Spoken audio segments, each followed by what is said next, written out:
Over the last 14 years of living in this Muslim country and traveling to other Muslim countries, I've seen the same misconception over and over again.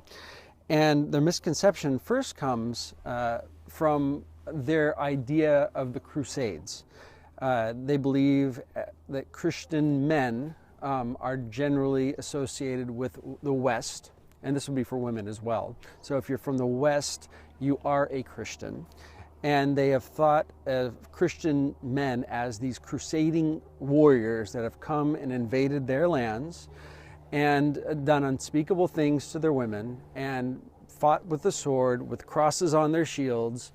And they have this misconception, and they have this idea of this enemy Christian warrior because it's on all of their programs. It's on their movies that they produce in the Muslim countries. It's on the TV shows that they produce. And the Christian crusader is basically portrayed as this horrible dog. And so they grow up with this idea that Christians are these horrible people, these crusaders that are the enemy, and we have to fight against this evil and fight for good and justice and against these people that would attack our lands and take our women. And that perception has continued through more movies that are produced in the West and music television that is produced in the West. When they see on television men and women portrayed in churches and wearing crosses, and they're out in gang members shooting guns, and they're women dancing in a music television, and they're scantily clad, but they're wearing a cross, and they see these people having parties. And again, they have believed that everybody in the West is a Christian, so they think, well, that's what Christians are. And that means they're crusading people that are unmerciful, that they have loose morals, that they're drunkards, use drugs, and have no respect for their mother and father.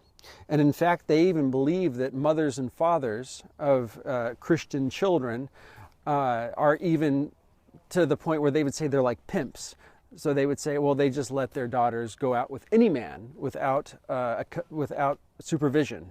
And so they're just pimping off their daughters. And so they have this very, very great misunderstanding of what Christians are and what Christians do, and they are only informed from their movies about what they saw from crusading movies that were made in their own country, and from what they've seen on from Hollywood and from music television. And so that is one great misconception that needs to be addressed. And it's a great misconception because it really is an obstacle for many women and men to come to faith in Jesus Christ, because they think that when they hear, oh, if I become a Christian, and if say there's a mother and father, and then they find out that their daughter has become a Christian, you can imagine the veins popping out of the head of the mother and father and the grandparents and the entire generations of Muslims, and they're thinking, our daughter just became loosely an immoral woman. She's going to be a loose woman. She's going to have no respect for us anymore. And she's going to be just like these other Christians that we've seen portrayed on these films. And so they're not necessarily the obstacle, not in this instance, is not necessarily Jesus Christ himself and the salvation that he brings. It's this misconception of what a Christian actually is. And they have a name for us even in some of the Middle Eastern languages, Yahur or Yavur.